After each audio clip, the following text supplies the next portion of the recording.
भोग विलास ऐश्वर्य के कारक शुक्र देव जा रहे हैं कन्या राशि में, बुध की राशि में।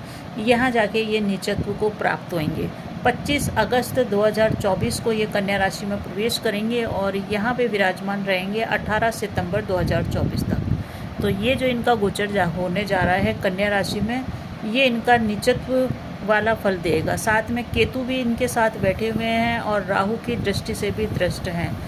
तो इस कारण से इनका प्रभाव मिला जुला रहेगा सभी राशि वालों पे। इस वीडियो में हम बात करेंगे कि मेष राशि वालों को ये कैसा परिणाम देंगे।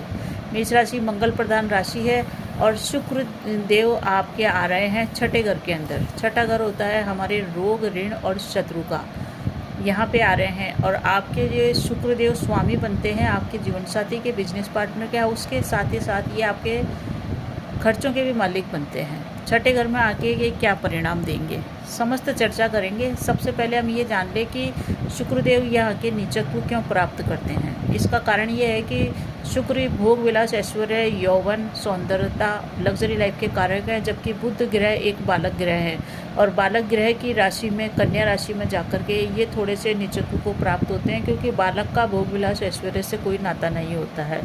एक कारण। दूसरा कारण ये है कि जो बुध की राशि कन्या है वो थोड़ी समझदारी और जिम्मेदारी की राशि है और शुक्र है कल्पनाशील ग्रह है, यानी कि कल्पना, इमेजिनेशन और भावनाओं का इसमें जवार उमड़ता रहता है। इस कारण से शुक्रदेव नीच के हो रहे हैं। मेष राशि वालों के लिए बात करें तो शुक्र का ये जो गोचर आपके रोग, ऋण, शत्रु के भाव में हो रहा है, तो मन आपका बेचैन रहेगा, क्योंकि ये आपके खर्चे के मालिक है। आपका खर्चा इस समय हो सकता है, कर्ज की आपको चिंता रह सकती है। इस समय आप कर्ज भी ले सकते हैं और साथ ही साथ इस समय आपका पैसा भी कहीं इन्वेस्टमेंट करेंगे तो हो सकता है वो आपके लिए रिस्की बने और वो आपको बेनिफिट नहीं देके जाए।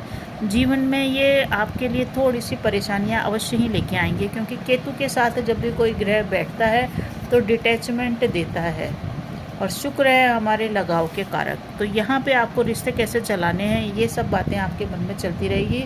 पैसे को कैसे मैनेज करना, खर्चों को कैसे मैनेज करना है, कहाँ से लेना है सपोर्ट, ये सब चीज़ें आपके दिमाग में चलेगी। हालांकि आपके बिजनेस पार्टनर से आपको सपोर्ट मिल जाएगा, लाइफ पार्टनर से भी आपको लाभ मिलेगा, आपका जीवन साथी आपको लाभ देगा, परंतु फिर भी जीवन साथी के साथ संबंध तनावपूर्ण चलेंगे, अनबन की स्थिति रहेगी, विचारों में एकता नहीं रहेगी। किसी एक ही टॉपिक पे आपके विचार अलग होंगे, उनके विचार अलग होंगे, इसके कारण संतुष्टि का अभाव होएगा। परंतु ये जो शुक्र आपके 12th घर के ऊपर सीधी दृष्टि डाल रहे हैं यहाँ से, और 12th घर में राहु देव बैठे हैं, तो विदेश से संबंधित काम आपके हो सकते हैं।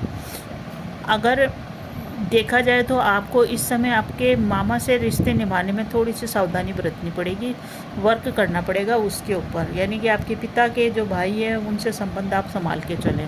जीवन साथी से आपको लाभ तो है, परंतु फिर भी ये मिक्स रिजल्ट ही मेष राशि वालों को देने वाले हैं। आपको इस समय अपना आध्यात्मिक विकास की ओर ध्यान देना चाहिए, क्योंकि 12वां घर केतु का है और केतु के घर पे केतु का है और यहाँ पे राहु देव बैठे हुए हैं और शुक्रदेव आपके 12वें घर के ही मालिक हैं, इसलिए खर्चों को बढ़ाएगा। परंतु अगर आपने अपना आध्यात्मिक विकास किया, चीज़ों को छोड़ने की प्रक्रिया रखी, लेट गो की प्रक्रिया रखी, तो आपको बहुत अच्छी सफलता भी ये देखे जाएंगे। मन की बेचैनी को आप कंट्रोल करके चलें, यही आपके लिए इस गोचर का सबसे बढ़िया उपाय रहेगा।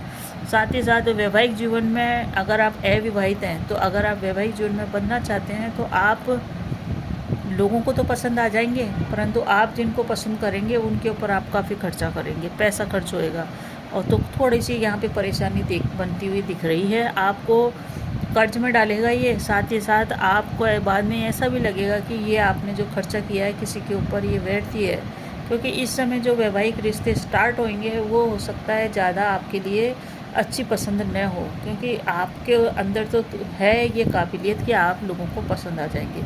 इस समय आप उपाय अवश्य करके चलें मेष राशि वाले।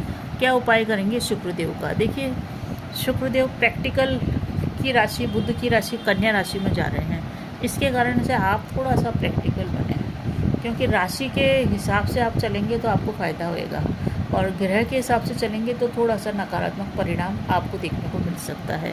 आप भोग विलास से जितना दूरी बनाएंगे, अपना आध्यात्मिक विकास करेंगे, चीज़ों को लेट गो करेंगे और जितना हो सकेगा अपने चरित्र के ऊपर आपने नियंत्रण बनाया, तो ये गोचर आपको बहुत ही अच्छे शानदार परिणाम देके जाएगा। क्योंकि जो केतु है वो बिना मस्तक वाला है ग्रह है, जिसका मस्तक से नहीं है, यानी कि जो इंट्यूशन से काम करता है, जो अपना तीसरी आँख से देखता है, आँखें नहीं है परंतु अपने भीतर की आँख से देखता है। तो इस समय आप अपने आप को थोड़ा-सा आप स्पिरिचुअलिटी की ओर लेके जाएँ, तो आपको ये जो केतु है वैराग्य का कारक है, ये आपको शुभ परिणाम देके जाएगा बुध के नीचत्व में होते हुए भी। साथ ही साथ ये आपके कर्मों को भी प्रकट करेगा। कर्म कैसे कि आपके जीवन साथी के प्रति आपके कर्म सही रहने चाहिए, आपको उनके प्रति पूर्ण रूप से समर्पित रहना चाहिए। अगर आप अपने जीवन साथी के प्रति समर्पित नहीं रहे, अगर पुरुष है तो स्त्री को ध्यान रखना है, स्त्री है तो पुरुष को ध्यान रखना है, क्योंकि ये आपके जीवन में जीवन साथी के कारक हैं। तो आपको अपने कर्तव्यों की बहुत अच्छी से निभाना है, अपने जीवन साथी को खुश रखने का प्रयास करना है। भोग विलास से ही आदमी खुश नहीं होता है, कई बार उसके केयरिंग नेचर, लविंग नेचर और सपोर्टिव नेचर के साथ चलें तो ये गोचर आपको शुभ परिणाम देगा। क्योंकि कई बार ग्रह हमको बहुत कुछ देने को आते हैं और कई बार हमसे कुछ कर्म करवाते हैं, तो ये जो गोचर है कर्म करने का है। कर्म करोगे तो श्री की प्राप्ति होगी, यानी कि शुक्र की प्राप्ति होगी, यानी कि लक्ष्मी की प्राप्ति होगी। तो श्रेष्ठ कर्म अपने जीवन साथी के प्रति करें। साथ ही साथ ये आपके 12वें घर के मालिक हैं। 12वां घर खर्चों का होता है, विदेश यात्रा का होता है, बेडरूम का होता है। साथ ही साथ ये बहुत सी परेशानियों का भी घर है। तो इस बारे में यही है कि ये जो घर है, इस घर के स्वामी आपके कर्जे के अंदर आ रहे हैं, खर्चे के अंदर आ रहे हैं, बीमारी के अंदर आ रहे हैं। तो कोई पुरानी बीमारी आपके पास उभर के नहीं आए तो आपको अपने स्वास्थ्य का ध्यान रखना है, योग प्राणायाम करना है। पेट के निचले हिस्से से संबंधित, जननांग से संबंधित कोई भी परेशानी है तो तुरंत डॉक्टर को दिखाएं, आपके लिए बेहतर रहेगा। बाकी इस गोचर को श्रेष्ठ बनाने के लिए आप श्री सूक्त का पाठ करें। साथ ही साथ शुक्र के बीज मंत्र ओम द्राम द्रीम द्रौम सह शुक्राय नमः मंत्र का जाप करिए, बेहतर परिणाम मिलेगा और सबसे बेहतर परिणाम मिलेगा। अपने चरित्र को उज्जवल रखिए। तो कैसा लगा आपको वीडियो पसंद आ रहा है तो कमेंट में जय श्री राम अवश्य ही लिखिए और लाइक शेयर सब्सक्राइब करने की कृपा करिए। धन्यवाद।